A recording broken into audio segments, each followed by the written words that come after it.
اپنی زندگی میں اللہ کی مدد کی طرف بڑھیں، مالک کی مدد کا حصول اختیار کرنے کی کوشش کریں، اللہ کے ساتھ اپنے آپ کو جوڑیں۔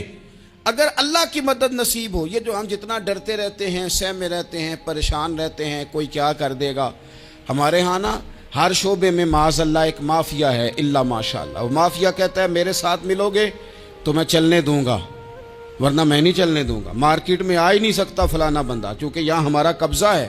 اور میرے بھائی پھر بہت سارے لوگ جن کی نیتیں اور ارادے بڑے اچھے ہوتے ہیں شروع میں، وہ بھی اس مافیا کا شکار ہو جاتے ہیں اور ان کے رنگ میں رنگ جاتے ہیں۔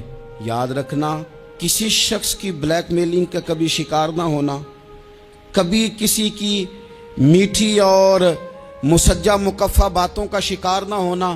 کوئی کیا کر سکتا ہے اگر اللہ مددگار ہو تو؟ جس کو رب کریم اٹھانا چاہے اسے کوئی گرا سکتا ہے؟ ہم یہ ڈرے ڈرے سہمے پریشان فیصلہ کرنے کی طاقت نہیں، مجھے چلنا چاہیے کہ نہیں، اٹھنا چاہیے کہ نہیں، کرنا چاہیے، اٹھ باندھ کمر کیوں ڈرتا ہے؟ پھر دیکھ خدا کیا کرتا ہے۔ حضرت عبداللہ ابن عباس فرماتے ہیں میرے نبی پاک علیہ السلام نے میری تربیت فرمائی، حضور نے میری تربیت فرمائی، اور محبوب پاک علیہ السلام نے فرمایا عبداللہ یاد رکھنا، یہ نوجوان دوست میری بات لکھ لیں، پریشان لوگ میری بات لکھ لیں، جن کے پاس قوت فیصلہ نہیں وہ اس بات کو لکھ لیں۔ حضرت عبداللہ ابن عباس فرماتے ہیں میرے نبی پاک علیہ السلام نے مجھ سے فرمایا تھا عبداللہ سن، اگر ساری دنیا مل کے تیرا کوئی نفع کرنا چاہے کر نہیں سکتی جب تک میرے رب کی رضا نہ ہو، اور فرمایا ساری دنیا مل کے تیرا کچھ بگاڑنا چاہے تو عبداللہ بگاڑ نہیں سکتی جب تک رب کریم کی حکمت کا تقاضا نہ ہو۔ لوگوں سے ڈرنا، لوگوں کی طرف دیکھنا، ماحول دیکھ کے اپنے راہ کا تعین کرنا، ہر بندے کے خیالات کے مطابق ڈھلنے کی کوشش کرنا، فلانا نہ ناراض ہو جائے، فلانا نہ ناراض ہو جائے، وہ جس نے ہونا ہو جائے، بس رب رسول ناراض نہ ہو۔ اپنی زندگی میں اپنے مالک کو مولا جان کے، بل اللہ مولاکم، اللہ تمہارا مولا ہے، وَهُوَ خَيْرُ النَّاصِرِينَ، وہ بہترین مددگار ہے۔ توجہ جب بھی کریں رب کی جانب کریں، اپنے دل کا قبلہ درست رکھیں، سوچوں کے زاویے سیدھے رکھیں۔ میرے بھائی مالک جب بندوبست کر دے نا،